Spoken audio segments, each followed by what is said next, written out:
এ পর্যায়ে আমরা দশম অধ্যায়ের নাম হচ্ছে অনলাইন এবং নৈতিক বিপণন। এই অধ্যায়টা নিয়ে পড়াশোনা করব। শুরুতে যদি অধ্যায়টাকে দেখে দিই, একদমই ছোট একটা অধ্যায়। কিছু পৃষ্ঠা আছে, যদিও একটু বেশি বড় করে লেখার চেষ্টা করা হয়েছে, কিন্তু অধ্যায়টা একদমই সহজ এবং ছোট। আপনাদের সাথে যদি কিছু বিষয় নিয়ে কথা বলি, যেমন হচ্ছে পাঠ 1.1, এখানে বলা হয়েছে বাজারজাতকরণ নৈতিকতা, এখানে একটা ব্রেকেট হবে।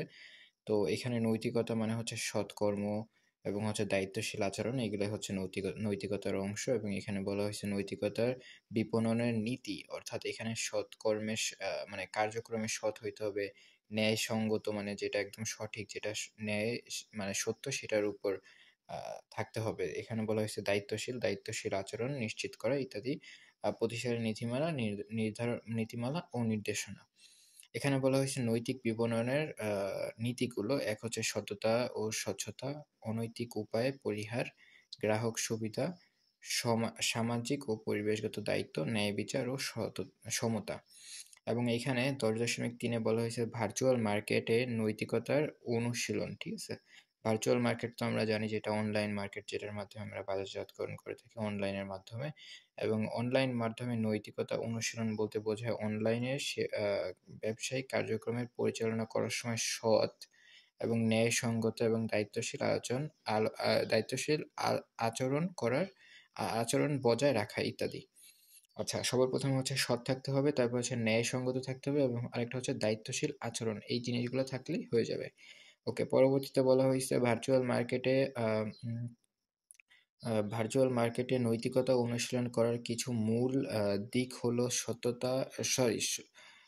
সত্যতা এবং স্বচ্ছতা, ডাটা সুরক্ষা। আচ্ছা, এই জিনিসগুলোকে আরেকটু বলি। ভার্চুয়াল মার্কেটে নৈতিকতা, ঠিক আছে, ভার্চুয়াল মার্কেট একটা জিনিস, নৈতিকতা একটা জিনিস। ভার্চুয়াল মার্কেট যেমন হচ্ছে আমরা যেমন ফেসবুকের বিভিন্ন পেজ থেকে যে সকল পণ্য মানে ক্রয় করি, এবং এগুলোই হচ্ছে যে ভার্চুয়াল মার্কেট। এবং ভার্চুয়াল মার্কেটের কিছু নৈতিক বিষয় হচ্ছে যে সত্যতা এবং স্বচ্ছতা। ঠিক আছে। দ্বিতীয়তে বলা হয়েছে ডাটা সুরক্ষা। ডাটা সুরক্ষা মানে আমি একটা নাম্বার দিলাম, আমার পার্সোনাল মোবাইল নাম্বার দিলাম, আপনি আমার পার্সোনাল মোবাইল নাম্বার লিক করে দিলেন, সো এটা হচ্ছে সুরক্ষা দিতে হবে আপনাকে অবশ্যই। এবং প্রযুক্তি এবং সেবা এবং হচ্ছে অনৈতিক কার্যকলাপ পরিহার এবং গ্রাহকের অধিকার। ঠিক আছে, একজন গ্রাহকের অধিকার যেমন দ্রুত দেওয়া এবং হচ্ছে অধিকার সম্মান রাখা, এবং অনৈতিক কার্যকলাপ যেমন হচ্ছে কপিরাইট লঙ্ঘন, অনৈতিক বিজ্ঞাপন বা জালিয়াতি থেকে বিরত থাকা। তো এই জিনিসগুলোকে একটু পড়বেন প্লিজ, এটা একটা ইম্পর্ট্যান্ট একটা জিনিস, মানে কাজে লাগবে সবারই।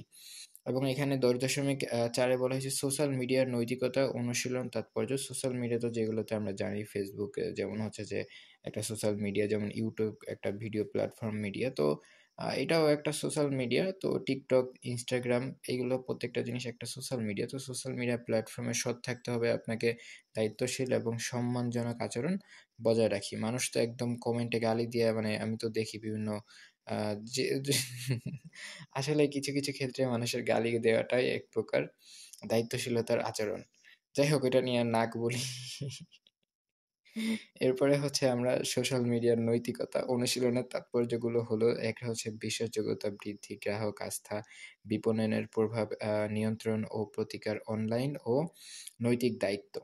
আচ্ছা, তো এইগুলো হচ্ছে সোশ্যাল মিডিয়ার নৈতিকতা অনুশীলনের তাৎপর্য, গুরুত্ব। এবং এখানে হচ্ছে আমরা 10.5 ব্যবসায়ে সামাজিক দায়বদ্ধতার ধারণা। ঠিক আছে, ব্যবসায়িক সামাজিক দায়বদ্ধতার ধারণা। এখানে একটা জিনিস বলা হয়েছে CSR, এটা হচ্ছে সোশ্যাল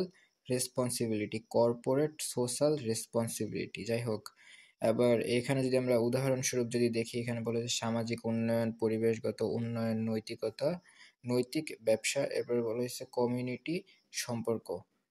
তো এগুলাই হচ্ছিল আমাদের 10.5-এ। এবং 10.6 বলা হয়েছে গ্রিন মার্কেটিং। গ্রিন মার্কেটিং মানে হচ্ছে এমন একটা পণ্য যেটা আপনি বিক্রি করতেছেন যার কোনো বাজারের প্রভাব হবে না, পরিবেশের উপর প্রভাব পড়বে না। যেমন যদি আমরা পলিথিন বিক্রি করি, তো পলিথিনটা হচ্ছে যে পরিবেশের জন্য প্রভাব, এবং এটা বিগত শত শত বছর এটা প্লাস্টিকের মতো প্লাস্টিকই, তো এটা পচে না। ঠিক আছে, পলিথিনটা পচে না, আর এটা একটা ক্ষতি। এবং যদি আপনি একদম একদম বিষাক্ত কোনো রাসায়নিক যদি আপনি ব্যবসা করেন যেটা পরিবেশের উপর ক্ষতি, বা এসিড নিয়ে যদি আপনি ব্যবসা করেন যেটা ক্ষতি, বা যদি আপনি নিউক্লিয়ার কোনো পণ্য বা প্রোডাক্ট বা আপনি অস্ত্র সামগ্রী এগুলো নিয়ে যদি আপনি প্রচার পরিচালনা করেন, এগুলোও কিন্তু গ্রিন মার্কেটিং এর মানে ক্ষতি, ঠিক আছে? আর তাছাড়া হচ্ছে এমন জিনিস যা আপনি মনে করেন ক্ষতি হিসাবে ব্যবহার করা হয়। মনে করেন আপনি একটা নষ্ট মোবাইল তৈরি করলেন, একটা বিল্ডিং তৈরি করলেন যেটার অবকাঠামো ঠিক নাই। এটাও একটা ক্ষতি।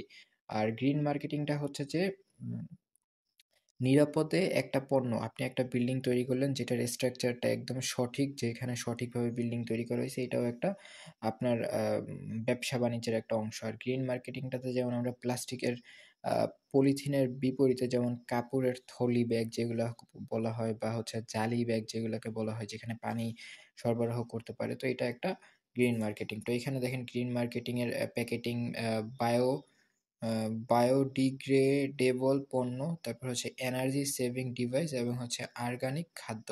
তো এই জিনিসগুলো হচ্ছে গ্রিন মার্কেটিং এর অংশ এবং এখানে গ্রিন মার্কেটিং কাকে বলে এটাকে যদি একটু বলি, পরিবেশ বান্ধব পণ্য তৈরি করে আ সেগুলোকে গ্রাহকদের কাছে পরিবেশ গতভাবে নিরাপদ হিসেবে পৌঁছানোর প্রক্রিয়াকে গ্রিন মার্কেটিং বলে। মানে গ্রিন মার্কেটিং মানে হচ্ছে এক কথায় বলতে গেলে পরিবেশ বান্ধব আ পণ্যকে গ্রিন মার্কেটিং বলে। মানে পরিবেশ বান্ধব পণ্য গ্রাহকদের কাছে পৌঁছানোকে গ্রিন মার্কেটিং বলে। এরপরে হচ্ছে গ্রিন মার্কেটিং এর বৈশিষ্ট্য, গ্রিন মার্কেটিং এর প্রয়োজনীয়তা, গ্রিন মার্কেটিং এর সুবিধা এবং গ্রিন মার্কেটিং এর অসুবিধা, গ্রিন মার্কেটিং এর প্রয়োগ ক্ষেত্র এবং হচ্ছে উপসংহার। ঠিক আছে? আমার মনে হয় আপনি এই জিনিসগুলোকে উপসংহার এটা নিজে থেকে পড়ে নিবেন। এবং এখানে দেখেন অতি সংক্ষিপ্ত প্রশ্নতে বাজারজাতকরণের নৈতিকতা, অনলাইন বাজারজাতকরণ কি, ভার্চুয়াল মার্কেটিং কি, সাইবার বুলিং কি? এটাকে একটু দেখি। সাইবার বুলিং হচ্ছে অনলাইনের মাধ্যমে হয়রানি, নির্যাতন বা অপমানজনক আচরণ করাকে সাইবার বুলিং বলে। তারপর বিজনেস সামাজিক দায়বদ্ধতার ধরন, গ্রিন মার্কেটিং কাকে বলে, গ্রিন মার্কেটিং এর বৈশিষ্ট্য কি, কি? গ্রিন মার্কেটিং এর প্রয়োজনীয়তা, গ্রিন মার্কেটিং এর সুবিধা, গ্রিন মার্কেটিং এর অসুবিধা, গ্রিন মার্কেটিং এর প্রয়োগ ক্ষেত্র, নৈতিকতা, বিপণন মূলনীতি এবং এখানে বলা হয়েছে সোশ্যাল মিডিয়ার নৈতিক চর্চা কিভাবে করা হয় এবং এই ১৩ নম্বর এটা একটু হইল না কেন, ব্লার হইল না কেন আমি বুঝলাম না। সরি, বোল্ড হইল না কেন আমি বুঝলাম না। এবং এখানে বলা হয়েছে সিএসআর। সিএসআর মানে হচ্ছে কর্পোরেট সোশ্যাল রেসপনসিবিলিটি।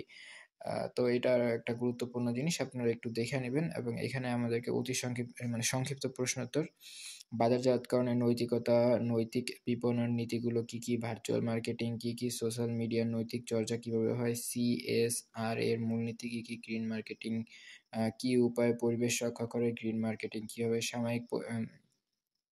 ব্যবসায়িক প্রতিযোগিতায় সহায়ক হতে পারে? গ্রিন মার্কেটিং এর অসুবিধা কিভাবে ব্যবসায়ের উপর প্রভাব ফেলে? গ্রিন মার্কেটিং এর সুবিধাগুলোর মাধ্যমে কি, কি অগ্রাধিকার পায়? গ্রিন মার্কেটিং এর প্রয়োগ ক্ষেত্রগুলি কোন, কোন সেক্টরে বেশি কার্যকর?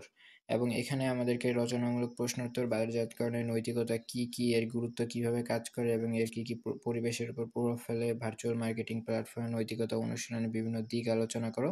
তো দিক আলোচনা এটাকে একটু দেখতে হবে। এখানে বলা হয়েছে সোশ্যাল মিডিয়ার নৈতিকতার প্রাসঙ্গিক ব্যবসায়িক চিত্র কিভাবে তুলে ধরা হয়। এখানে আপনি চিত্র অনুযায়ী একটা দিবেন একটা। ঠিক আছে? তো এটা কি হলো? আরে ইয়ার, আমি কি লিখতেছি? আমি হচ্ছে প্রশ্নবোধক চিহ্ন লিখবো। তো আপনি আপনার মতো করে আপনি চিত্র আঁইকা দিবেন। আমি কোনো চিত্র-মিত্রকে বলতেছি না এবং আমি ওইটাতে নাই। এবং এখানে বলা হয়েছে গ্রিন মার্কেটিং এর সুবিধা ও অসুবিধা বিশ্লেষণ করো এবং এখানে বলা হয়েছে বিজনেসের সামাজিক দায়বদ্ধতা, সিএসআর আ ধারণার কার্যকারিতা এবং এর বাস্তবায়নের চ্যালেঞ্জগুলি আলোচনা করো। তো সব মিলিয়ে এই অধ্যায়টাকে আমরা শেষ করে ফেলছি এবং এর সাথে, সাথে প্রিন্সিপাল অফ মার্কেটিং সম্পূর্ণ বইটাকেই আমরা বলতে গেলে এক প্রকার শেষ করে ফেলছি। তো আমি আপনাদেরকে রিকোয়েস্ট করব আপনারা প্লিজ একটু পড়াশোনা করবেন। পড়াশোনার সাথে, সাথে গুরুত্বপূর্ণ জিনিসগুলোকে দেখবেন। প্রতিটা পিডিএফ ১ম অধ্যায় থেকে প্রতিটা পিডিএফকে দেখবেন, বারবার পড়বেন, লিখবেন, এডিট করবেন। দেখেন এখানে দেখেন, এই যে এই বাটনটাকে দেখেন, এই যে বাটনটা, এই বাটনটা, ই বাটনটা, ঠিক আছে? এই বাটনটার মাধ্যমে এডিট করা যায়। এডিট করে আপনি যদি চান তাহলে হচ্ছে আপনি আপনার মনে করেন একটা দাগাদাগি করতে পারবেন। এখানে বাম ডান আছে। এখানে আপনি আপনার মুছতেও পারবেন একটা জিনিসকে। আবার এখানে আপনি চাইলে রং করতে পারেন, বিভিন্ন কালার এড করে নিতে পারেন এবং জিনিসগুলো আপনার জন্য অনেক বেশি হেল্পফুল। তো আমার মনে হয় আপনি আ এই পিডিএফ এর ভিতরে যদি এই যে লেখালেখির মোডে থাকেন, আপনি লিখতে পারবেন, আপনি পরিপূর্ণ জিনিসগুলো করতে পারবেন। তো মনে করেন যে এইখানে দেখেন আবার সেভ বাটন আছে। অথবা আপনি সেভ বাটনটা যদি না হয়, আচ্ছা হ্যাঁ, আমরা সেভ করে ফেলছি। আচ্ছা, সেভ বাটনটা যদি না হয় আপনি হচ্ছে যে এটাকে আবার আপনি পাঠাইতেও পারবেন। মনে করেন যে কিভাবে বলি? মনে করেন যে আমি তো সেভ করে ফেলছি, এটা তো সমস্যা করে ফেলছি। আচ্ছা যাই হোক এটাকে আমি আলাদাভাবে আমি আবারও আপলোড করে দিব। এটাকে আমি রিচেক দিয়ে কোনোভাবে আমি আবারও আমার কাছে ফাইল ডাউনলোড করা আছে আমি আপলোড করে দিব যেহেতু এই দাগটা আইসা পড়ছে। তো আমি বলতে চাই আপনারা প্লিজ পড়াশোনা করেন। পড়াশোনা আপনাদের জন্য অনেক গুরুত্বপূর্ণ। পড়াশোনা ছাড়া বিকল্প কোনো পথ নাই। তো আমি বলব যে প্লিজ পরীক্ষার আগ পর্যন্ত প্লিজ একটা নিজে থেকে প্রস্তুতি গ্রহণ করেন, পড়াশোনা করেন। প্রতিটা সাবজেক্ট এভাবে পিডিএফ ওয়াইজ আপনি পেয়ে যাবেন। সো প্লিজ একটু পড়াশোনা করেন কাইন্ডলি রিকোয়েস্ট।